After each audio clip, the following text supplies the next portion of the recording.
नमस्कार, आप देख रहे हैं न्यूज प्लस 21। मैं हूं आपके साथ प्रियांशा लाजा। आइए एक नजर डालते हैं दिन की 10 खबरों पर। केंद्र के एसटी फैसले पर अपने अपने दावे।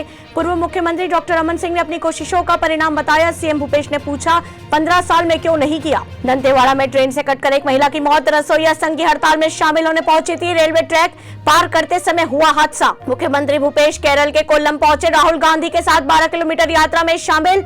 समुद्र किनारे नींदकरा में होगी श्रमिकों नेताओं से बात। गुजरात में अहमदाबाद के मेमन नगर में बस में लगी आग। अगर ईडी सीबीआई का ऐसे ही इस्तेमाल हुआ तो देश का विकास नहीं होगा, बोले केजरीवाल। शेयर बाजार में गिरावट, 349 अंक और निफ्टी 100 अंक फिसला। नामीबिया से भारत लाए जा रहे चीतों की पहली तस्वीर आई सामने। ग्वालियर में लैंड होगा चार्टर्ड कार्गो प्लेन। लद्दाख में भूकंप के तेज झटके, रिक्टर स्केल पर 4.8 रही तीव्रता। ब्रह्मास्त्र के बिजनेस से खुश आलिया, बाइकॉट ट्रेंड का दिया जवाब, बोली फिल्म ने बॉक्स ऑफिस में आग लगाई है। टेनिस के बादशाह रोजर फेडरर ने संन्यास की घोषणा की। ऐसी तमाम जानकारियों से लगातार अपडेट रहने के लिए देखते रहिए न्यूज प्लस 21, आपके हक की बात।